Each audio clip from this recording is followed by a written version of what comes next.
Arcus, 2. I am going through some past scribblings and the notes of the previous unknown occupants, and I realize I should at least try to organize them. Reading these notes, I decipher several voices who I am aptly calling the unknown few, who like myself had a fixation with the entity, and who like myself had an ability to experience the memories encoded in the fog. I will include my past scribblings and number them as best as I can, referring to them as notes obscura, or just obscura, to try and piece together how long I've actually been here. I think I may have found my first ramblings amongst the half-destroyed journals of the unknown occupants, who struggled with infinite possibilities of whiling away the time except the one they probably miss the most. The one I miss the most. Friendship. Companionship. Sitting with my father drinking whiskey and watching the ancients swim across the night sky, or just losing time with a friend in a hearty conversation about the merits of art, music, laughter, and stories. All I have now are the memories of others. Second-hand experiences that constantly remind me of things lost and half-remembered. Obscura. Unknown prisoners. I've found scattered about this tower countless journals from previous occupants. Occupants might not be the best way to describe them. Prisoners would be more fitting. 8 or 9 of them from the distinct voices I deciphered in the manifold journals I read with surprising interest and alacrity. Some of these unknown prisoners shared my unusual penchant for beer, whiskey, and stories of the macabre. Others seemed to be raving lunatics, writing not journals but senseless notes. Notes from the absurd, I call them. Strange musings and endless contradictions about places and characters observed and consciously or unconsciously improperly described. These notes from the absurd seem to start with unintelligible gibberish. They are quite different from anything I've seen or read, as though written by someone driven by madness or some other motive to undermine any attempt to make sense of this world. Along with the notes, I found illustrations and survivor statements from police files, and thousands of short stories in a dark chamber in the basement. They had been piled up and set ablaze, but quickly extinguished with some sort of a putrid rotting sludge. I cleaned the chamber and stacked all the stories in piles to go through and organize at a later date. For the time being, I see no reason to remove them from what I am now calling the Chamber of Blood. Chamber of Blood. Survivor Statement. Falls City Police Department, August 7th, 2011. Sean Dint. I was listening to a podcast of creepy stories with my friends, Adrian, Mia, Tina, and Bill. I can't remember which one of us figured out how to do it, but we realized that the stories were codes to pass on coordinates of locations of interest for some group or cult or whatever. We decoded a few other stories and came to the conclusion that these people were sending encrypted locations of places where they believed there would be ghosts. We didn't buy any of that paranormal crap, and we were just having fun drinking and decoding the stories and looking up the places on satellite maps.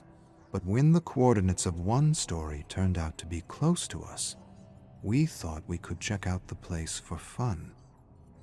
Adrian rented a car and we headed up to what was left of the crumbling asylum. There was nothing but overgrown ruins, but I remember this unnatural black fog, and it was like we were at the asylum, but some other version of it. It was really strange. And that's when we saw this thing. This giant samurai with a demon mask, lurking about as though it had stepped out of one world and into another. He killed Mia first. I don't remember what happened exactly, I just saw.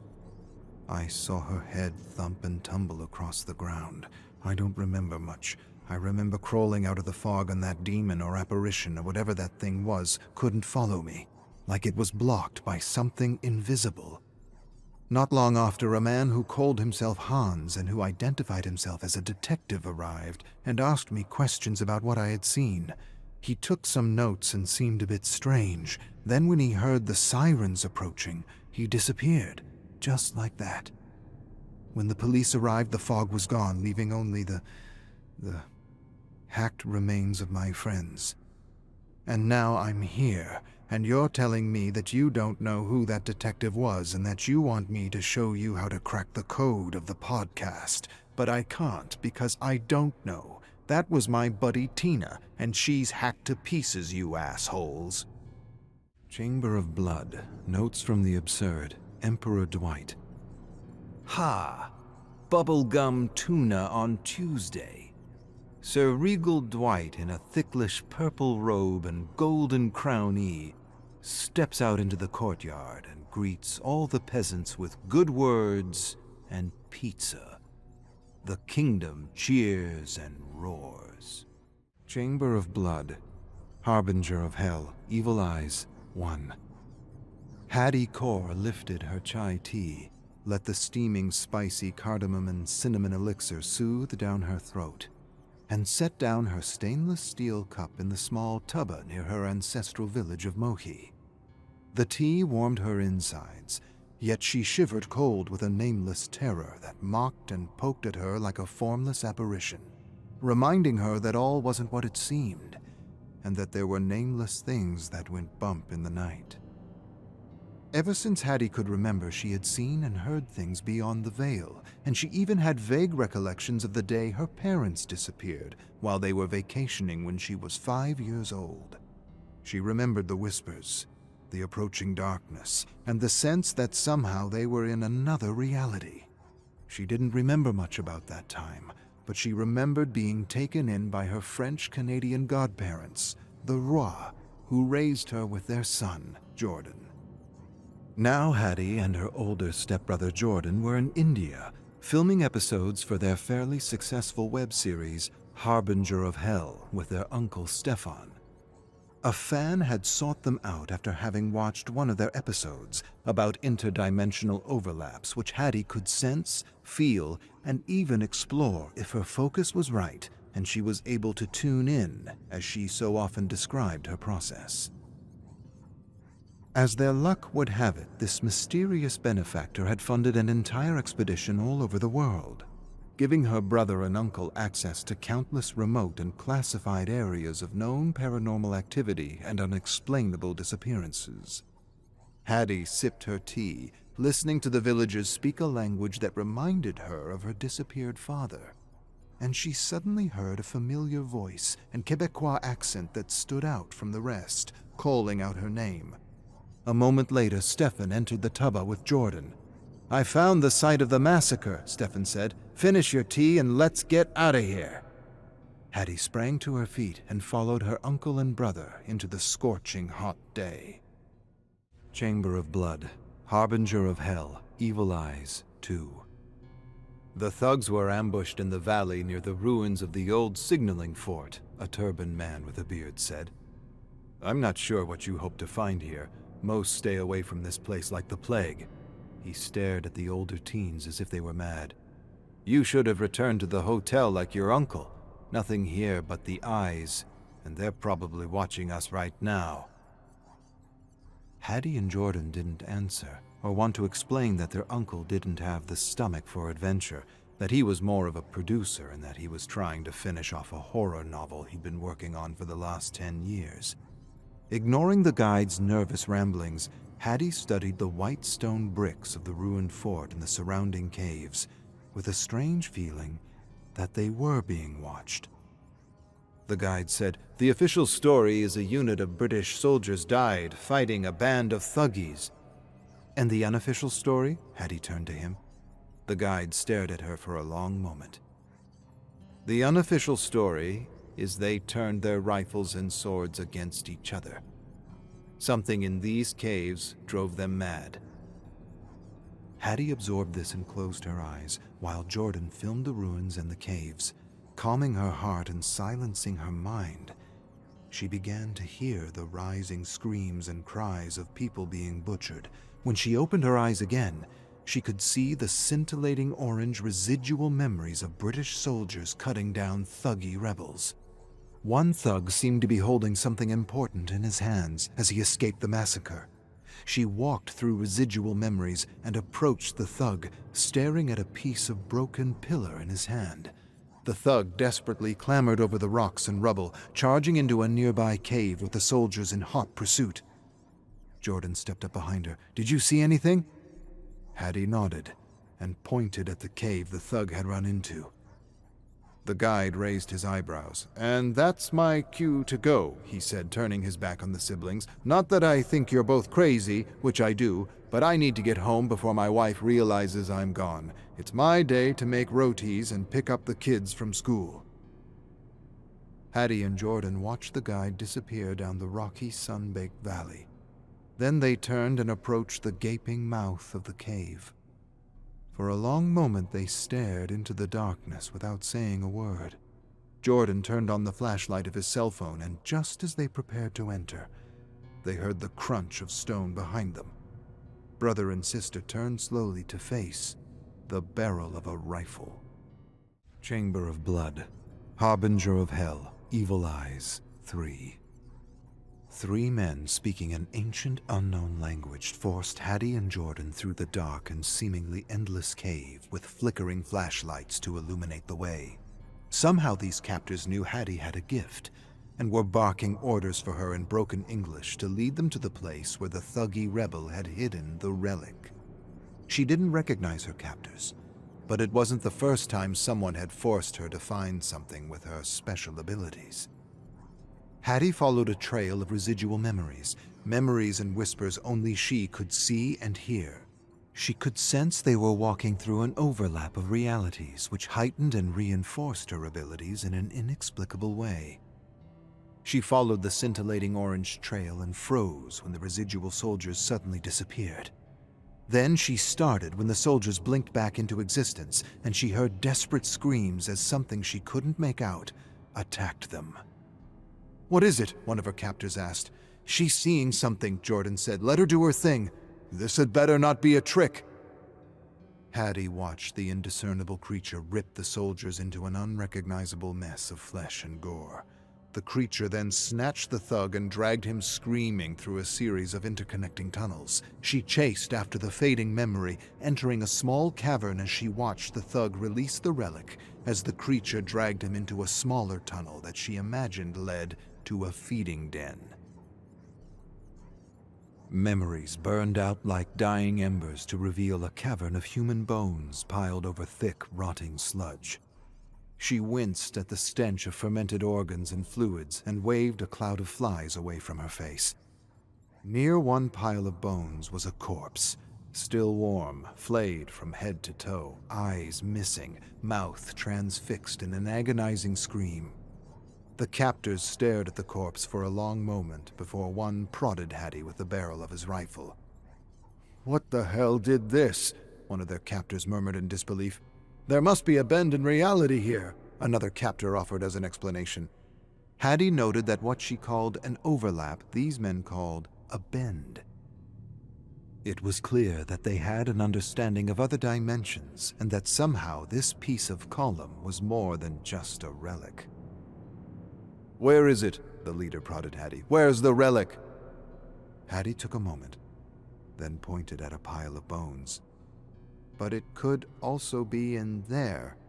She motioned toward the tunnel that led to the feeding den. "Check the bones," one captor ordered the siblings. Jordan and Hattie kneeled in the sticky sludge and rummaged through the bones as the leader turned toward the shadowy tunnel. He inched close to the opening and flashed a blade of light inside. While the other 2 captors were dealing with flies and covering their noses, Hattie found the jagged piece of column and stealthily slid it over to Jordan. A sudden chatter of teeth and hissing made them all turn to the leader. He searched the darkness with a beam of light that suddenly, momentarily revealed a grotesque creature with a face covered by dozens, if not hundreds, of glowing red eyes. The leader brought the beam back to his face as the creature hissed and revealed a mouth filled with needle-like teeth. An instant later, the creature grabbed the flashlight and pulled the leader inside the den. The other captors stumbled, dropped things, and fired stupidly into the darkness. Hattie instantly grabbed a fallen flashlight, looked at her brother with wide, desperate eyes, and yelled for him to run! Chamber of Blood, Harbinger of Hell, Evil Eyes, 4. Jordan and Hattie rushed through the cave with the screams and cries of dying brutes echoing through the bowels of the mountain. What was that thing? I didn't get a good look, and I don't really want to, Hattie yelled, and she could see the sunlight ahead, but sensed they wouldn't make it. Keep going, she yelled, and turned to face the darkness with only a flashlight. The hissing and crumbling faded to silence. She had no idea what she was going to do next. She narrowed her gaze, waiting. Teeth suddenly chattered, and 100 red eyes bore down on her. Hattie inched back and fell to the ground beside a skeleton holding a kukri in one hand and a revolver in the other. She instantly wrenched the weapons out of its bony hands and clambered to trembling feet. The creature approached, slowly, hissing and chattering, its terrible eyes fixated on her. She stared at long arms and fingers with claws like knives. She lifted her arm and aimed the revolver at its head. Then she pulled the trigger and nothing happened. 100 eyes stared down at the revolver, then back at her. Shit. The creature hissed, then attacked with a roar. Hattie evaded. Terrible claws swished overhead and hit the wall. Bits of rock and stone rained over her. Covered in debris, she sprang up and ran, with the creature in pursuit. She turned in the gathering dust and instinctively felt the attack before it came, as she often did. With one quick thrust of her arm, the blade of the kukri severed the hand. The creature shrieked something terrible. Hattie seized the opportunity to sever the head, but the creature lunged away and the blade hit the stone wall. The kukri vibrated out of her hand, and she dove to the ground as the creature charged her. Tumbling away, Hattie instinctively grabbed a slab of stone. The creature attacked and missed, hitting the wall. Without hesitation, Hattie smashed the slab over its bewildered head with a terrible crunching sound she wouldn't soon forget. The creature collapsed, and Hattie, adrenaline rushing, bludgeoned the head and eyes. When there was nothing left but a sticky, warm pulp, she released the gore-covered stone and fell back on her haunches to gather herself. But no sooner did she relax than she heard the rising crescendo of chattering teeth echoing through the darkness. With an almost defeated sigh, Hattie staggered to her feet. White fear flashed through her mind as the chattering and hissing grew louder and louder. Teeth clenched as thousands of red eyes flared up in the inky blackness of the cave. She backed away slowly, then spun on her heels and ran. Chamber of Blood, Harbinger of Hell, Evil Eyes, 5. Hattie charged toward the mouth of the cave with millions of eyes and chattering teeth on her heels. She felt the swipes at her back, but never wavered. She vaulted wildly out of the mouth just as one creature lunged at her. Hattie tumbled out of the cave as the creature hit an invisible barrier where the overlap of dimensions ended. She turned to see the dark mouth of the cave fill with scathing red eyes. Jordan stepped up behind her. "Helly Hattie does it again," he said with a laugh. Hattie gave her brother a dirty look. "Don't call me that," she said curtly. Even though he had meant no harm, it was a name along with the Harbinger of Hell children used to call her because bad luck, strange things, and unexplainable accidents seemed to follow her.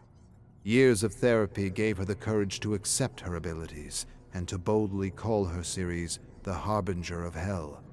Exhausted, Hattie sat on a sun-baked stone and watched the red eyes slowly disappear from the gloom of the cave. "Did you catch the creature on your shirt cam?" Jordan shook his head as he sat beside her. She didn't think he would, as creatures or relics from other worlds didn't register and often left blurs or glitches. Jordan sighed and handed over the relic they had recovered. "What do you make of it?" Hattie held it and felt great misery. In her mind's eye, she saw cloaked figures hiding pieces of the same pillar in another world. She shrugged and kept what she had seen to herself. Then she pulled out her cell phone and handed it to Jordan. He centered her in the frame and indicated he was filming.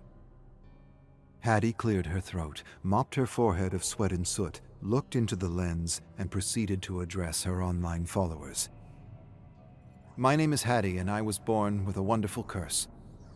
All my life I've attracted strange and unusual things, and when I was 12, I realized I was able to acquire insight to unexplainable events and otherworldly places. She took a moment to calm her racing heart. She swallowed her fear, remembered she had a series to sell, and forced energy and pep into her voice. What do you need to know about India? It's where my father grew up, and it's where I am today to explore the urban legends of this amazing country. Hattie took a moment to find her words. Our adventure begins in northern India, at a strange place locals call the Eyes, or the Valley of Evil Eyes, where hundreds have disappeared or died, including a unit of British soldiers in the 1800s. What happened to these soldiers? Where did they disappear to? And is there any merit to the accounts of a cave-dwelling demon with eyes around its head that burn right through the soul? Hattie stared meditatively into the camera and wanted to say yes to every one of her questions, but decided it was better to leave them up to interpretation. After a dramatic pause, she finished. Take a look at what we discovered. Judge the evidence for yourself, and see if there is any truth to the evil eyes of the Himalayas.